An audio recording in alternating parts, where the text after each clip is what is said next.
A vida inteira de Platão é apostada na hipótese de que a virtude pode ser ensinada, ou seja, de que os homens podem ser melhorados. Mas isso exige determinadas condições. Exige, em primeiro lugar, que a autoridade moral da sociedade seja transferida das presentes figuras públicas e de prestígio para um filósofo qualificado que tenha o conhecimento efetivo das virtudes. Ora, o conhecimento das virtudes não consiste em conhecer a definição delas, nem mesmo em tê-las analisado, mas em ter participado de uma experiência do supremo bem, o agathon.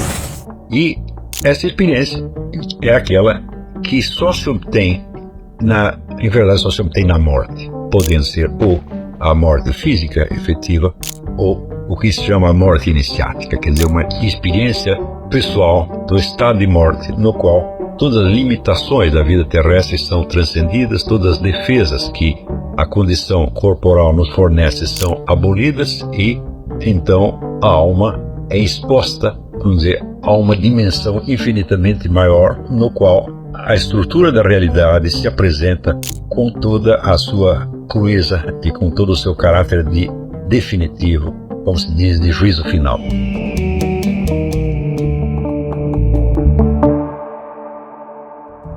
Sócrates, na República, ele conta um mito de um soldado chamado Panfilio, ou Panfiliano. Panfilio seria a região onde ele veio, mas na verdade, Panfilio quer dizer um membro de todas as tribos. Mesma coisa que dizia que era um qualquer, uma pessoa qualquer.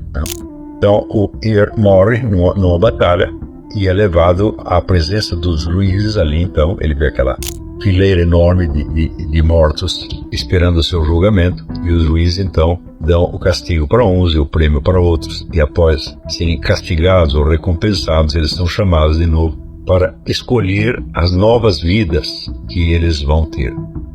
E o momento da escolha da nova vida é uma coisa extremamente perigosa, porque embora as almas tenham a consciência da experiência que já viveram, nem sempre sabem avaliar essa experiência corretamente. Ele diz, por exemplo, aqueles que levaram uma vida mais ou menos virtuosa correm mais perigo, porque eles não tentam se precaver contra as suas próprias fraquezas, então escolhem modalidades de vida que os podem expor a novos perigos, a novas tentações, e então corrompê-los e fazer com que percam o estatuto moral adquirido na existência anterior, ao passo que aqueles que levaram uma vida dedicada ao mal e ao pecado, eles estão mais assustados porque levaram um castigo, então eles procuram escolher com mais cuidado situações de vida que os exponham menos à tentação. Então realmente escolhem vidas mais anônimas, mais humildes, não querem ser pessoas importantes, justamente para evitar a tentação.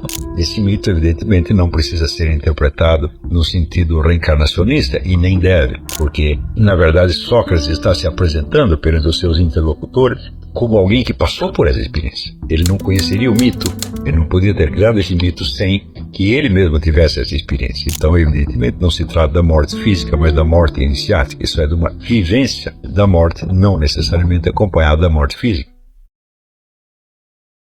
Sócrates, no começo da República, ele disse: eu desci hoje para o Pireu. Pireu é uma cidade onde ia haver uma festividade dedicada a Artemis. Artemis é uma deusa ctônica, quer dizer, uma espécie de deusa infernal, uma divindade infernal, uma divindade do mundo inferior. Então havia uma baita festa naquela cidade e Sócrates tinha descido para assistir às festividades da deusa ctônica. Então, quer dizer, o Pireu funciona ali como um símbolo do Hades, o inferno. E naquela cidade ele encontra um grupo de amigos e é convidado para ir na casa de um cidadão chamado Céfalo, que é pai de um deles. Céfalo é um homem muito rico, um homem muito importante, já muito velho, e sabe que é um homem que levou uma carreira honrada, nada sabe contra ele, mas Céfalo não aguenta a conversação, ele vai dormir. Ele não tem muito interesse na conversação e ele vai dormir.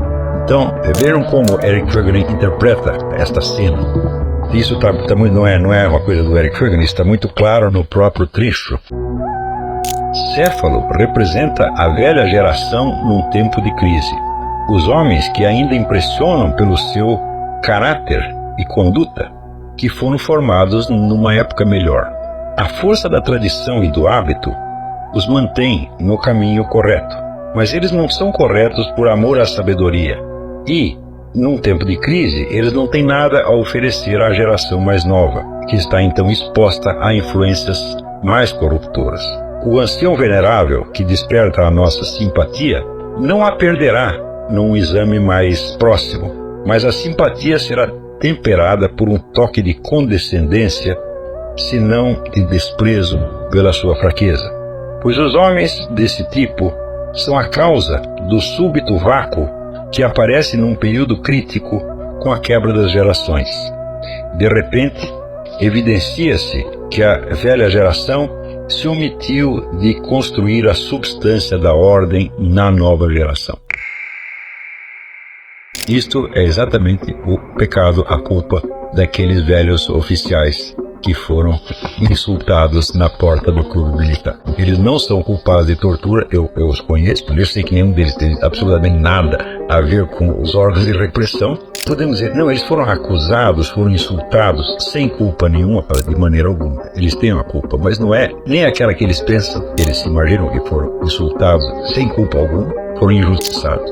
E os seus atacantes acham que eles são culpados de tortura. Então a culpa não é nenhuma nem outra, a culpa é exatamente essa. Eram pessoas corretas. Se você estudar na história dos nossos presidentes militares, nenhum saiu de lá rico, nenhum roubou um palito de fósforo. Com relação aos delitos de tortura e tal, alguns fizeram todo o possível para apurar e para parar com aquele negócio. Então, de modo geral, eram pessoas, vamos dizer, de um nível moral muito maior do que hoje nós podemos sequer imaginar.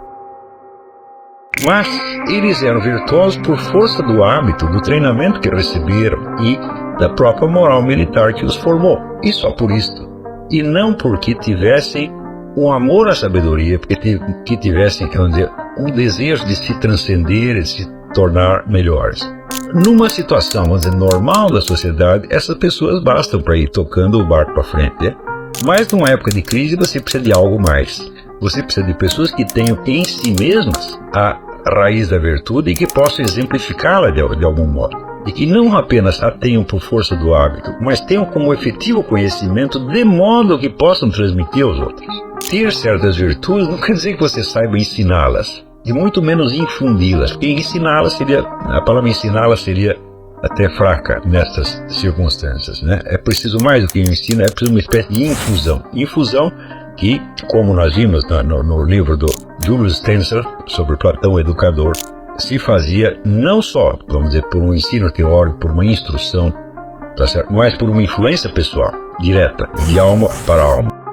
Se estas pessoas faltam numa geração, a geração seguinte não tem mais ideia do que é as virtudes. Ela não tem exemplos, muito menos tem, vamos dizer, esta verdadeira educação, no sentido socrático da coisa, né? Quando as influências corruptoras se tornam mais fortes, a juventude está totalmente à mercê e não é sequer capaz de conceber as virtudes que lhes faltam. Então, chegam ao ponto não só de perder as virtudes, mas de as imaginar de maneira totalmente invertida. Por isso que Platão coloca insistentemente, não só nesse diálogo, como em outros, o problema de como a virtude pode ser ensinada, pode ser infundida. Um dos principais meios a que Sócrates recorre para isto são os mitos. Na própria República você tem o mito da caverna, o mito do erro, e tem uma infinidade de outros mitos. E ele diz o seguinte: este mito é o que pode nos salvar se nós nos deixarmos persuadir por ele. É preciso acreditar no mito, porque o mito abre uma possibilidade. Na hora que eu leio isso, eu me lembro daquilo que eu li no livro que eu mencionei a semana passada, do Dr. Andrew Newberg, onde ele diz que a abertura para a transcendência é uma função cerebral essencial. Então, há toda uma seção do cérebro que funciona na abertura para um infinito desconhecido. E é justamente nessas experiências, vamos dizer, de morte iniciática ou de morte próxima, que o indivíduo é transposto para esta outra região, onde, por assim dizer, a atividade cerebral se transcende a si mesma. Já não é mais o cérebro que está captando coisas, tá certo? O único contato possível com esta região última é sob a forma de acontecimentos que você assistiu e dos quais você participou, de algum modo, como participa desse juízo final. Então, o máximo que se pode fazer é narrar. Mas é evidente que ouvir aquilo não basta. É preciso acreditar, é preciso deixar-se persuadir. E essa seria justamente a função da fé ou da confiança. Note bem que, como não é um ensino doutrinal, mas é uma narrativa, você está então não diante de, vamos dizer, um pregador que está lhe ensinando, você deve crer nisso, naquilo, mas você está diante de uma testemunha que conta algo que ela viu que se passou. Não se trata de crer numa doutrina, de acreditar numa doutrina, mas de ter confiança numa testemunha. Este indivíduo passou por experiências que transcendem a esfera da nossa experiência corriqueira e ele nos traz algo, nos traz uma notícia, tá certo, de uma esfera superior de realidade em direção à qual todos nós estamos indo, porque nós todos vamos morrer e passar por este juízo final. Nós vemos esses vários mitos que nos foram transmitidos ou pela filosofia, ou pela religião, ou por qualquer tradição até folclórica, e nós vemos que existem várias maneiras de interpretá-los, mas em geral essas maneiras se concentram na interpretação do texto. Eu vou fazer a abstração da interpretação do texto, aquelas famosas 4 interpretações de que fala Dante, né? Só não é disso que eu estou interessado. Eu vou me concentrar no entendimento da própria narrativa, dos próprios fatos narrados. Não estou interessado em texto, não na transmissão literária da coisa, mas, vou dizer, na própria substância, no conteúdo do que foi trazido. Seja no caso deste mito do Ir, no mito da caverna, no mito budista da iluminação, no mito da ascensão de Maomé. Esses vários mitos no mínimo você tem 3 elementos. O primeiro é o caráter salvador, ou salvífico, para usar o termo mais técnico, do mito. É algo que é oferecido a você para ser acreditado pelo valor e pela confiabilidade da testemunha, que você reconhece ser um homem melhor do que você, que não ia mentir e que teve acesso a experiências que você não conhece pessoalmente, mas que através da narrativa dele você mesmo experimenta uma abertura imaginativa para uma esfera que transcende o seu círculo de experiência e que revela algo do sentido e da meta final da sua vida. Então, em primeiro lugar, essas narrativas devem ser encaradas como mitos salvadores, uma história que mostra simbolicamente algo do seu destino final, do sentido da sua vida. Em segundo lugar, existe a substância histórica desses mitos, ou seja, de onde eles apareceram, esse conteúdo narrativo é real ou fictício. No caso, nós sabemos que existiu realmente um indivíduo chamado Sócrates, que ele conhecia algo do destino final da vida humana, que ele tinha acesso a este outro nível de experiência e que, portanto, ele tinha passado pela morte iniciática e ele conhecia o lado de lá. Então, esta é a realidade. No caso, a realidade do mito não está nos acontecimentos narrados, mas na pessoa do narrador. O que nós podemos confirmar historicamente, no caso, por exemplo, do Buda, nós sabemos que efetivamente existia um indivíduo chamado Gautama Buda, que teve uma série de experiências, que ele é um príncipe muito rico, criado em berço de ouro, e que, a partir de um certo momento, ele teve a experiência do mal, da morte, da doença, da desgraça, da miséria. Então ele se sentou num canto e disse: eu só saio daqui quando eu tiver a iluminação, quando eu tiver a explicação de tudo isso. Né? E ele então tem uma dessas experiências ascensionais, compreende a realidade da vida humana e sai então ensinando as pessoas, contando o que se passou com ele e ensinando as pessoas como elas devem viver para poder ter acesso a essa realidade e levar uma vida justa. Tem também, vamos dizer, o caso do mito de Maomé, que faz uma famosa viagem celeste atravessando várias etapas iniciáticas que são muito bem descritas por Ibn Arabi, né, de acordo com as várias esferas planetárias. Em cada esfera planetária ele recebe um novo grau de iniciação, um acesso a um novo tipo de conhecimento até chegar à esfera das estrelas fixas e ao primum mobile, onde está Deus. Em todos esses casos, o substrato histórico não está nos acontecimentos narrados, mas na vida do narrador. Isso é absolutamente fundamental. Né? Nós não vimos aonde o Buda foi na sua ascensão, nós não vimos aonde Sócrates foi, nós não vimos onde Maomé foi, mas nós sabemos que existiu Sócrates, que existiu Buda, que existiu Maomé e que eram pessoas, vamos dizer, de envergadura humana excepcional, dotadas, portanto, de alguma confiabilidade. terceiro nível é o da teologia dogmática, ou seja, quais são as conclusões que se pode tirar deste mito. O que ele nos ensina em termos explícitos. Quer dizer, quando você descompacta aquele simbolismo, o que precisamente ele está dizendo. No caso de Platão, não chega a se desenvolver uma teologia dogmática propriamente dita. Ela fica, por assim dizer, em germe. Não existe uma igreja socrática que tenha deduzido dessa narrativa um ensino sistemático e, portanto, normas de conduta, ritos, etc, etc. O que existe a partir disso é o início da tradição filosófica. Mas, nos outros casos, no caso do Buda, existe teologia dogmática budista e, no caso de Maomé, uma teologia dogmática islâmica.